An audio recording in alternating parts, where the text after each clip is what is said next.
আমরা কালিমা পতাকা টাঙানোর জন্য আমি এবং আমার মামা এখানে উঠে গেছি। আপনারা সব জায়গায় কালেমার পতাকা লাগাই দিবেন সব জায়গায়। বিশ্বকাপ ফুটবলের উন্মাদনার আড়ালে হঠাৎ এভাবেই রাজধানী ঢাকা সহ পুরো দেশ ছেয়ে যাচ্ছে সাদা কালো পতাকায়। কেউ নামাতে গেলেই দেওয়া হচ্ছে কঠিন পদক্ষেপ নেওয়ার প্রকাশ্য হুমকি। আর্জেন্টিনা, তারপরে আপনার এই যে সব বদমাশি শুরু হয়েছে, আলহামদুলিল্লাহ আমাদের তরুণরা কালেমার পতাকা শুরু করেছে। আপনারা সব জায়গায় কালেমার পতাকা লাগাই দিবেন সব জায়গায়। যদি এটা জঙ্গিবাদ হয়ে থাকে তাহলে আর্জেন্টিনা আর ব্রাজিল এগুলো সব পতাকা নামাইতে হবে। এগুলো যেখানে এগুলো থাকবে আমাদের কালেমার পতাকা থাকবে আমাদের। একটি মাত্র ভিডিও বার্তার পরই যাত্রাবাড়ির ফ্লাইওভার থেকে শুরু করে হাজার হাজার সাদা কালো পতাকায় সয়লাভ হয়ে গেছে চট্টগ্রাম থেকে পাবনা, মিরপুর থেকে ফরিদপুর। এগুলোর সঙ্গে মিল রয়েছে আল কায়েদা, আইসিস, তালেবান, হিজবুত তাহরিরের মতো সংগঠনের পতাকার নকশার। নিরাপত্তা বিশ্লেষকদের মতে এর সঙ্গে জড়িয়ে আছে গাইবান্ধায় হঠাৎ স্থাপিত রামমূর্তি থেকে শুরু করে ভারতে ইসরায়েলি রাষ্ট্রদূতের হামাস তত্ত্ব। কিন্তু এই বিশাল আয়োজনের অর্থায়ন আসছে কোথা থেকে, আর গোয়েন্দা সংস্থাগুলোর চোখের সামনে দিয়ে কিভাবে চলছে এই ক্যাম্পেইন জানার চেষ্টা করব স্ট্রিমের আজকের বিশেষ প্রতিবেদনে।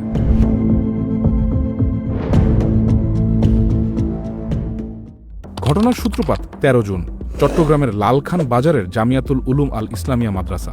আল কুরআনের দার্স নামের ফেসবুক পেজে বিশ্বকাপ উপলক্ষে বিদেশি পতাকার পরিবর্তে কালেমার পতাকা টানানোর আহ্বান ক্যাপশনে পোস্ট করা ভিডিওতে হারুন ইজহারকে বলতে শোনা যায়, যদি এটা জঙ্গিবাদ হয়ে থাকে তাহলে আর্জেন্টিনা আর ব্রাজিল এগুলো সব পতাকা নামাইতে হবে।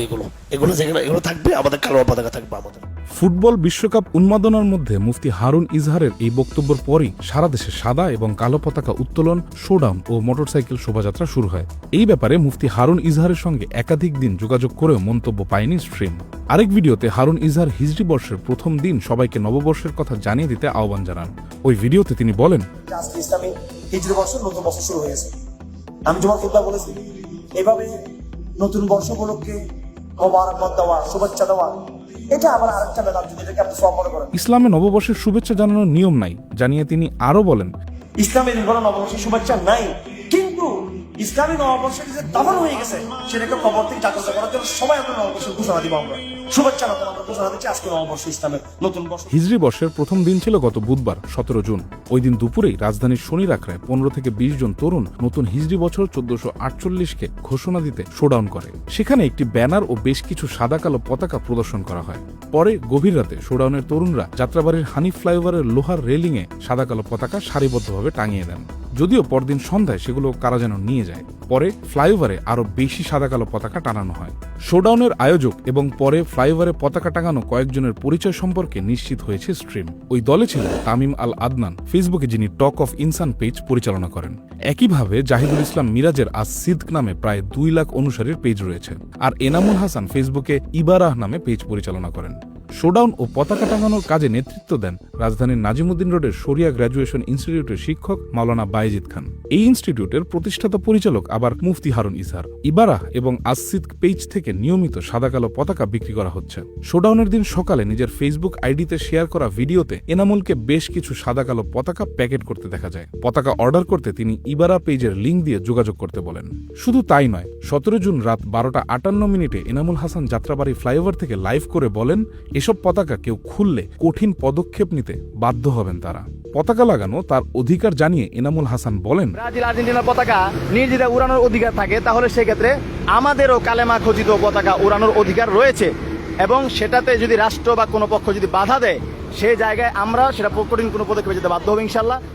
লাইভে তার সঙ্গে থাকা তামিম আল আদনান, বাইজিদ খান, সাফায়েত হোসেন রিহাব ও জাহিদুল ইসলাম মিরাজের দিকে ক্যামেরা ধরেন। এ সময় ফ্লাইওভারের দুই পাশে লাগানো পতাকা দেখিয়ে এনামুল বলেন, ঢাকা সহ বিভিন্ন অলিগলিতে আমরা পতাকাগুলো লাগিয়ে যাব। এই কাজে দাওয়া ফাউন্ডেশন তাদের সহযোগিতা করছে বলে লাইভে উল্লেখ করে।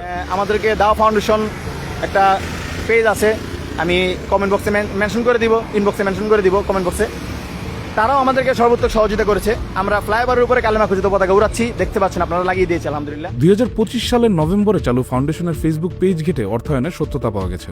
ফাউন্ডেশনের পক্ষ থেকে সাধ্যমতো ক্যাম্পেইনের অর্থ যোগান দেওয়া হয়েছে বলে এক পোস্টেই উল্লেখ রয়েছে। ফ্লাইওভার থেকে পতাকা খুলে নেওয়ার পরদিন অর্থাৎ শুক্রবার 19 জুন জুমার নামাজের পরে হাটহাজারীতে বিক্ষোভ হয়, সেখানেও ছিল সাদা কালো পতাকা। এই ঘটনার পর হাটহাজারী সহ চট্টগ্রামের বিভিন্ন এলাকায় একই পতাকা দেখা যাচ্ছে।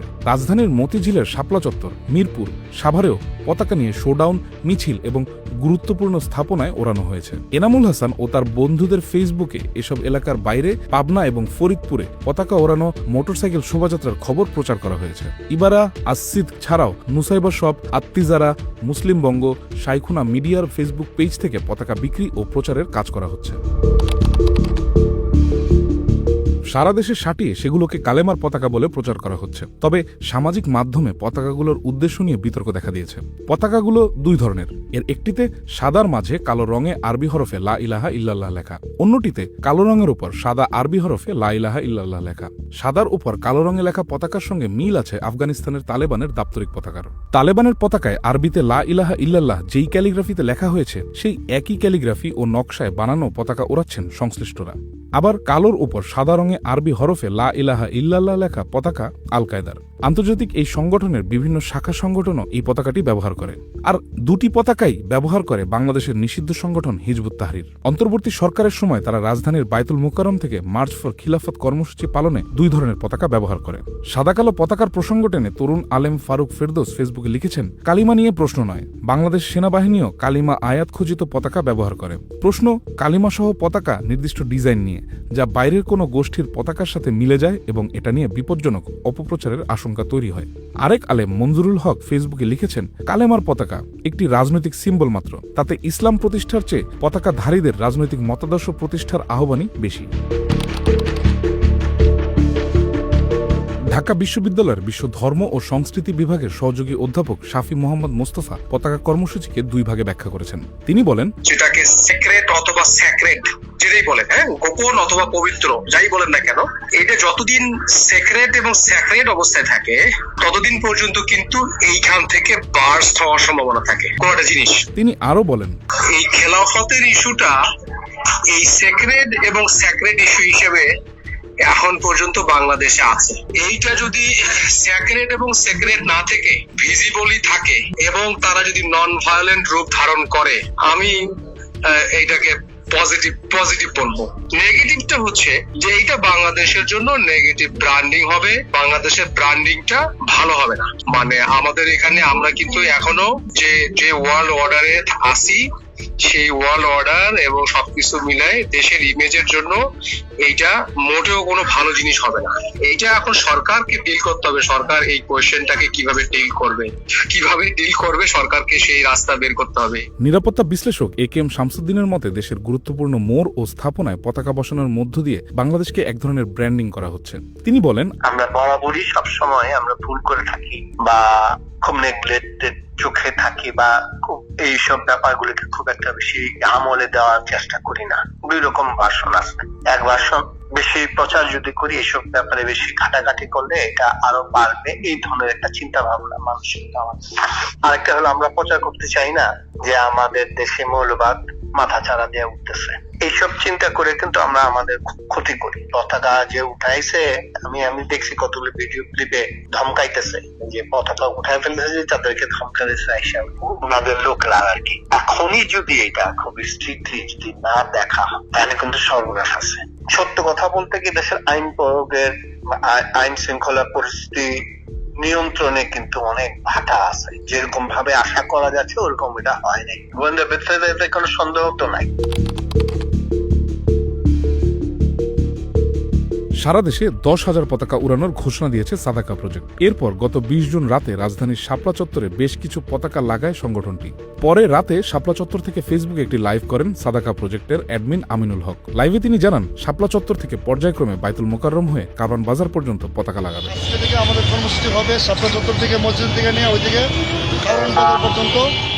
সোমবার 22 জুন রাতে পেজের পোস্টে 5,000 বিনামূল্যে এবং 5,000 পতাকা বিনা লাভে বিতরণ করার তথ্য জানানো হয়। একই সময় দাওয়া ফাউন্ডেশনের পেজ থেকে জানানো হয়, রাতে লাগানো পতাকাগুলো দুপুর 12টার দিকে কেউ সরিয়ে নিয়েছে। পেজ থেকে এই কাজকে ইসলাম বিদ্বেষী আখ্যা দিয়ে নিন্দা জানানো হয়। নতুন করে দাওয়া ফাউন্ডেশনের পক্ষ থেকে শাপলা চত্বরে পতাকা লাগানোর ঘোষণা দেওয়া হয়। ফেসবুকে আমিনুল হক নিজেকে সাদাকা প্রজেক্টের অ্যাডমিন পরিচয় দিয়েছেন। পেজে দেওয়া নম্বরে কল দিয়ে আমিনুল হককে চাইলে বলা হয় তিনি পেজের অ্যাডমিন, নিজের নাম বলতে চান না। পেজে 10,000 পতাকা বিতরণের কথা বলা হলেও ফোনে অস্বীকার করে তিনি বলেন, আমরা আসলে বিক্রির টার্গেট নিয়েছি। শাপলা চত্বরে সাদাকা প্রজেক্ট বা নিজের পক্ষ থেকে পতাকা লাগানোর কথা অস্বীকার করে অ্যাডমিন পরিচয়ধারী স্ট্রিমকে জানান,